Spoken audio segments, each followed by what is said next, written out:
కరువు చేస్తాడనే భయంతో అప్రమత్తంగా ఉండడం పాత పద్ధతి.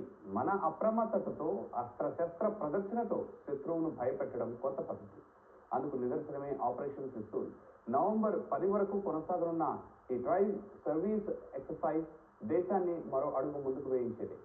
ఆపరేషన్ త్రిశూల్ కేవలం ఓ ఎక్సర్సైజ్ కాదని ఆపరేషన్ సింధూర్ 2.0కి ట్రైలర్ అంటున్న విశ్రాంత సైనికాధికారి మేజర్ ఒబెరాయ్తో మా ప్రతినిధి శివరామకృష్ణ ముఖాముఖి. ఆపరేషన్ త్రిశూల్ భారత త్రివిధాలు సంయుక్తంగా నిర్వహిస్తున్నటువంటి ఈ ఆపరేషన్ భారతదేశానికి నిబ్బరత్వాన్ని ఇస్తుంటే చుట్టుపక్కల ఉన్నటువంటి కొన్ని శత్రు దేశాలకు మాత్రం భయాన్ని కలిగిస్తుంది. అసలు ఈ ఆపరేషన్ త్రిశూల్ ఏంటి, అది ఎక్కడ నిర్వహిస్తున్నారు, దాని ఉద్దేశం ఏంటి, వీటన్నింటినీ మనతో మాట్లాడేందుకు విశ్రాంత సైనికాధికారి మేజర్ ఎస్పీఎస్ ఒబెరాయ్ ఉన్నారు. సార్తో మాట్లాడదాం. సార్ జై హింద్ సార్. నమస్తే. నమస్తే సార్ యాక్చువల్గా ఆపరేషన్ త్రిశూల్ అంటే ఏంటి, ఎక్కడ జరుగుతుంది?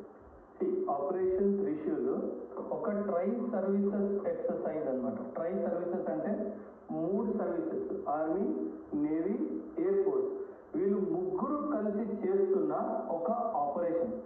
ఎందుకు రిపీటెడ్గా ఆపరేషన్ ఆపరేషన్ అని పదం వాడుతున్నానంటే మన ప్రధాని గారు చాలా స్పష్టంగా చెప్పారు, ఇది ఎక్సర్సైజ్ కాదు, ఇది ఒక ఆపరేషనే.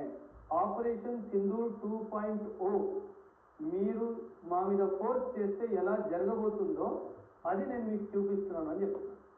అంటే పాకిస్తాన్కి బేసిక్గా నిద్ర రాకుండా. సో ఇది ఎక్కడ జరుగుతుంది సార్? అంటే మనం పాకిస్తాన్ వెస్టర్న్ బౌండరీ మొత్తము Gujarat, Rajasthan, Punjab up to Jammu border వరకు మొత్తం ప్రాంతాల్లో ఈ ఆపరేషన్ త్రిశూల్ అనేది జరుగుతుంది. సో ఈ ఆపరేషన్ త్రిశూల్ అనేది ఆపరేషన్ సింధూర్ 2.0కి ట్రైలర్ గా అనుకోవచ్చు.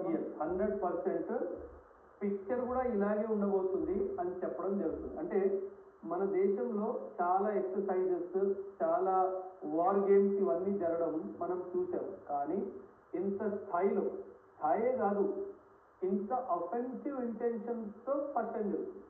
ఎప్పుడు మనం ఎక్సర్సైజ్ చేసినప్పుడు ఎందుకంటే సహజంగా పాకిస్తానే మన మీద దాడి చేస్తుంది కాబట్టి మన ఆపరేషన్స్ అన్నీ డిఫెన్సివ్ అప్రోచ్తో ఉండేవి. కానీ మొదటిసారి ఈ ట్రై సర్వీసెస్లో ఒక అఫెన్సివ్ ఫార్మేషన్తో మనం ఎలా అటాక్ చేస్తాము అన్న దాని మీద మనం కంప్లీట్ ఒక ఆపరేషనల్ ట్రైనింగ్ చేయడం జరుగుతుంది. సో సార్ అయితే ఇప్పుడు ఈ ఆపరేషన్ త్రిశూల్ పాకిస్తాన్, మన శత్రుదేశమైనటువంటి పాకిస్తాన్కి అంటే ఎటువంటి భయాన్ని ఇస్తుంది? అట్లాగే రెండవ క్వశ్చన్ ఏంటంటే ఈ ఇండో పసిఫిక్ రీజియన్లో ఉన్నటువంటి అన్ని దేశాలకి భారత్ డిప్లొమసీని ఎట్లా ఎక్స్పోజ్ చేస్తుంది? అంటే ఎలా ఉంటుందంటే జియో పాలిటిక్స్లో మనము ఎప్పుడైనా సరే ఒక పదం వాడతాం, దాన్ని డిటరెన్స్ అంటారు. ఏమంటారు? దాన్ని డిటరెన్స్ అంటారు. అంటే ఎనిమి ఎలా మనల్ని మనతో భయపడాలి, వాడికి భయం చూపించాలి. ఇప్పుడు ఎలాగైతే పహల్గామ్ దాడి జరిగిందో ఆ పహల్గామ్ దాడికి మనము రిప్లైగా ఆపరేషన్ సింధూర్ చేయడం జరిగింది. అండ్ దీన్ని 1.2 అని చెప్తున్నాం. ఇప్పుడు త్రిశూల్ ఏమంటున్నాము, ఇది ఆపరేషన్ సింధూర్ 2.0 జరుగుతుంది అని చెప్తున్నాం కదా. ఇప్పుడు ఏంటంటే ఇక్కడ ఏం జరగలేదు. ఇక్కడ ఏం జరగనప్పుడు నేను ఇది చేసి వాడికి ఏమంటున్నానంటే ఇక్కడ ఏమైనా జరిగింది అనుకో ఇది జరుగుతుంది. సో ముందే డిటరెన్స్ అంటే ఎదుటివాడు ఒక యాక్షన్ తీసుకోకుండా ముందే వాడిని భయపెట్టడము, అది మనం చేస్తుంది సింధూర్ 2.0. వాళ్ళకు ఖచ్చితంగా భయం ఏముంటుందంటే ఇప్పుడు ప్రస్తుతం పాకిస్తాన్ వెస్ట్లో ఆఫ్ఘనిస్తాన్తో వాళ్ళ గొడవలు జరుగుతున్నాయి మనకు తెలిసింది. సో ఒకవైపు నుంచి ఆఫ్ఘనిస్తాను, మరోవైపు నుంచి ఇండియా దాడికి నా మీద వస్తే ఎలా అన్నది పాకిస్తాన్కి నిద్ర పట్టట్లేదు. రెండవ విషయం, టర్కీ కానీ, ఇరాన్ కానీ, సౌదీ అరేబియా కానీ, అమెరికా కానీ, చైనా కానీ ఈ కంట్రీస్ మేము నీతో ఉన్నాము అని చెప్తారు పాకిస్తాన్కి, కానీ యుద్ధ రంగంలో వచ్చి ఎవడు సాయం చేయరు.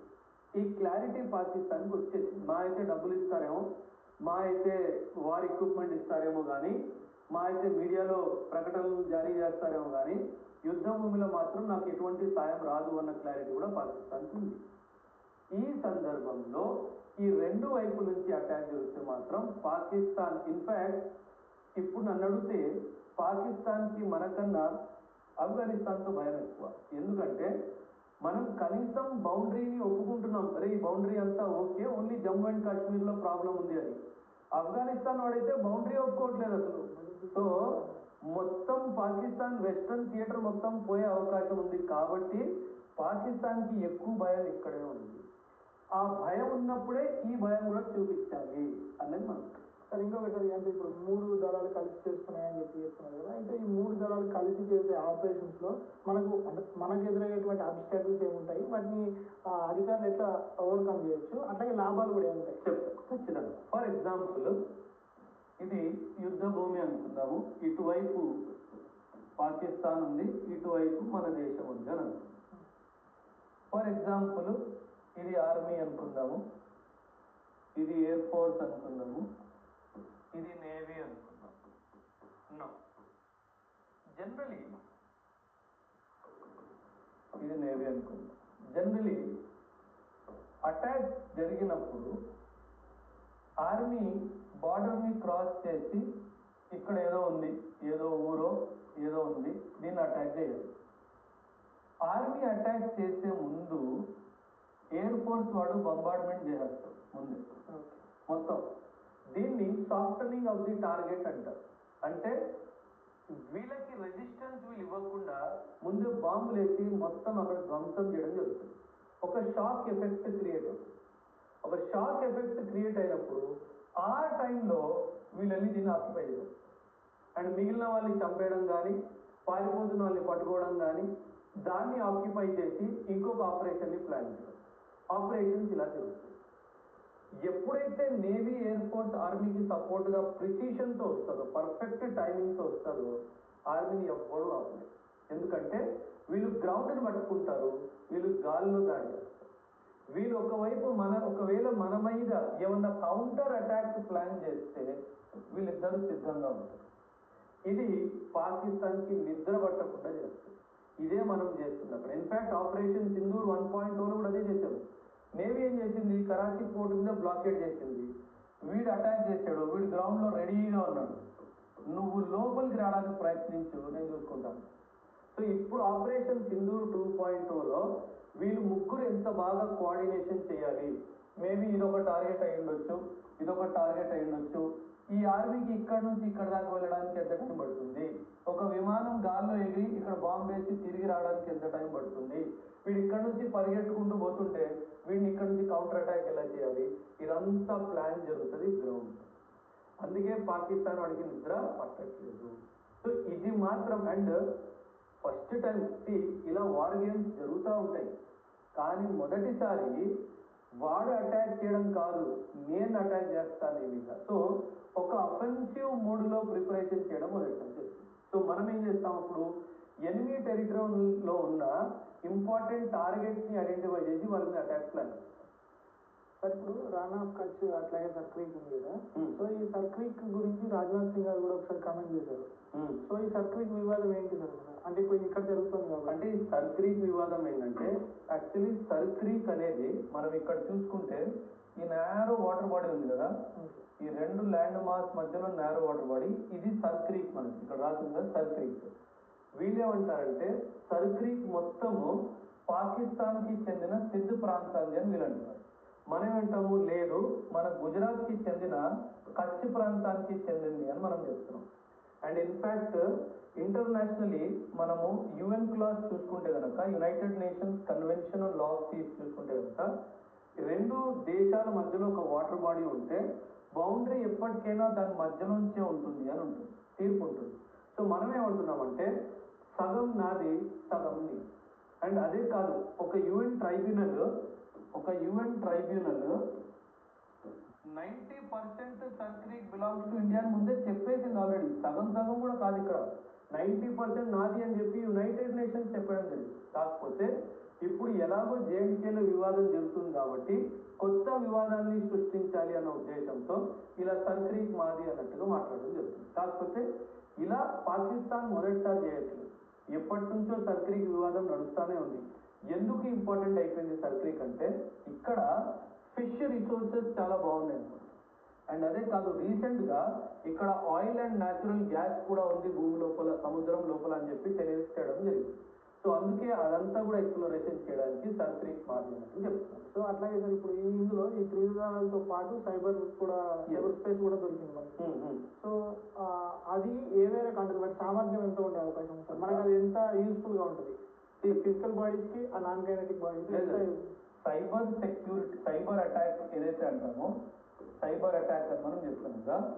సైబర్ అటాక్ ఎలా ఉంటుందంటే మన రడార్స్ ని అటాక్ చేస్తుంది, మన కమ్యూనికేషన్ నెట్వర్క్ ని అటాక్ చేస్తుంది. మన మొత్తం ఎయిర్ ఫోర్స్ సైబర్ అటాక్ లో ఎయిర్ ఫోర్స్ కానీ నేవీ కానీ చాలా డిస్టర్బ్ అవుతుంది. కోల్డ్ స్ట్రైక్ అనేది ఒకటి ఆపరేషన్ త్రిశూల్ పాయింట్ ఆఫ్ వ్యూలోనే ఈ కోల్డ్ స్ట్రైక్, అట్లాగే పాకిస్తాన్ ఎటువంటి ప్రతిచర్య ఉండొచ్చు, మళ్ళీ తర్వాత భారత పౌరులైన అందరూ కూడా ఎటువంటి ఆలోచన దృక్పథంతో ఉండాలి. ఈ రెండు పదాలు కోల్డ్ స్టార్ట్, ఒకటి కోల్డ్ స్ట్రైక్. ఈ రెండు పదాలు ఏంటి అర్థం తెలుసుకోవాలి ఫస్ట్. కోల్డ్ స్టార్ట్ అంటే ఏంటంటే నేను మీకు ఒక ఎగ్జాంపుల్ చెప్తాను. 2001 ఇండియన్ పార్లమెంట్ మీద అటాక్ జరిగింది 2001లో. అప్పుడు వాజ్పేయి గారు మన ప్రధాని. ఓకే, 2001లో పార్లమెంట్ మీద అటాక్ జరిగింది. ఆ అటాక్ జరిగినప్పుడు మనం ఏం చేసాము, పూర్తిగా ఇండియన్ ఆర్మీకి డిప్లాయ్మెంట్ ఆర్డర్ చేశాం. ఇండియన్ ఆర్మీ మొత్తాన్ని బార్డర్కి వెళ్ళిపోండి అని చెప్పడం జరిగింది. ఎందుకంటే ఈ స్థాయిలో ఎప్పుడు డిప్లాయ్మెంట్ జరగలేదు కాబట్టి ఈ ఇండియన్ ఆర్మీ మొత్తం బార్డర్కి వెళ్ళడానికి 8 నెలలు టైం పట్టింది. 8 నెలలు, 10 నెలలు, సంవత్సరం టైం దొరికితే వాడు ఆల్రెడీ ప్రిపేర్డ్గా ఉంటాడు. ప్రిపేర్డ్గా ఉన్న ఎనిమిది మీద అటాక్ చేస్తే ఎలా ఉంది, వాడు అన్ప్రిపేర్డ్గా ఉన్నప్పుడే అటాక్ చేయాలి. సో అప్పుడు ఒక డాక్ట్రిన్ వచ్చింది, దాన్నే కోల్డ్ స్టార్ట్ డాక్ట్రిన్ అన్నారు. ఈ కోల్డ్ స్టార్ట్ డాక్ట్రిన్ ఏంటి అంటే మొత్తం ఆర్మీ ఒకేసారి డిప్లాయ్మెంట్ కాదు, ఎలీట్ ఫోర్సెస్ని ఒక మంచి గ్రూపింగ్లో ఫార్మేషన్ చేసి వాళ్ళని ఫస్ట్ ఇండక్ట్ చేసేయడం ఇంపార్టెంట్ ప్లేసెస్. సో వీళ్ళేం చేస్తారు, యుద్ధాన్ని స్టార్ట్ చేస్తారు. అప్పుడు నెమ్మదిగా వెనక నుంచి మొత్తం మెయిన్ ఆర్మీ రావడం జరుగుతుంది. అందుకే దీన్ని కోల్డ్ స్టార్ట్ అంటారు. అంటే ఒక important formation groups, armoured, infantry, artillery ఇవన్నీ క్లబ్ చేసి బ్రిగేడ్ లెవెల్లోనో, కోర్ లెవెల్లోనో ఒక మొత్తం కోర్ పంపించారు. వాళ్ళు ఏం చేస్తారు, తొందరగా చేరుకుంటారు కాబట్టి వాళ్ళు యుద్ధం మొదలు పెడతారు. యుద్ధం మొదలైందంటే టైం దొరుకుతుంది. అప్పుడు అదనంగా వెనుక నుంచి మిగతా మొత్తం దళాలన్నీ వస్తాయి అన్నమాట. దీన్ని కోల్డ్ స్టార్ట్ అంటారు. ఇప్పుడు కోల్డ్ స్ట్రైక్ అనే పదం మనం ఎందుకు వాడుతున్నామంటే ఇంతకుముందు మనం ఏం చేసాము, వాడు మన మీద దాడి చేస్తే మనం కౌంటర్ అటాక్ చేసాం, అందుకే కోల్డ్ స్టార్ట్ అని అన్నాం. కానీ ఇప్పుడు ఏంటి, వాడు ఏదైనా ఏదో పని ఎక్కడ చేసినా సరే వాడికి బుద్ధి నేర్పించాలని చెప్పేసి కోల్డ్ స్ట్రైక్ చేస్తున్నాం. ఈ కోల్డ్ స్ట్రైక్ ఏంటి, ఒక అఫెన్సివ్ అటాక్ అనమాట.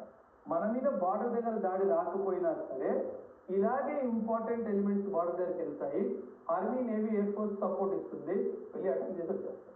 దీన్ని మనం కోల్డ్ స్ట్రైక్ అంటున్నాం. కోల్డ్ స్ట్రైక్ గ్రౌండ్లో జరిగితే మాత్రము బిలీవ్ మీ ఇది బిగ్గెస్ట్ అచీవ్మెంట్ ఆఫ్ ఇండియా. అంటే ఇలా మనం రెస్పాన్స్ ఇస్తామని మనం కళ్ళు కూడా అనుకోలేదు. ఎందుకంటే మనం ఎప్పుడు సరేలే చేశాడు కదా, ఓకే మరొకసారి చేయడు, మనం డిప్లొమాటిక్గా దీన్ని సాల్వ్ చేస్తున్నాం, ఇదే జరిగింది మన దేశంలో. కోల్డ్ స్ట్రైక్ జరిగితే మాత్రం ఇది కొత్త హిస్టరీనే సృష్టిస్తుంది అన్నది నా అభిప్రాయం. Thank you sir, thank you so much. Thank you very much.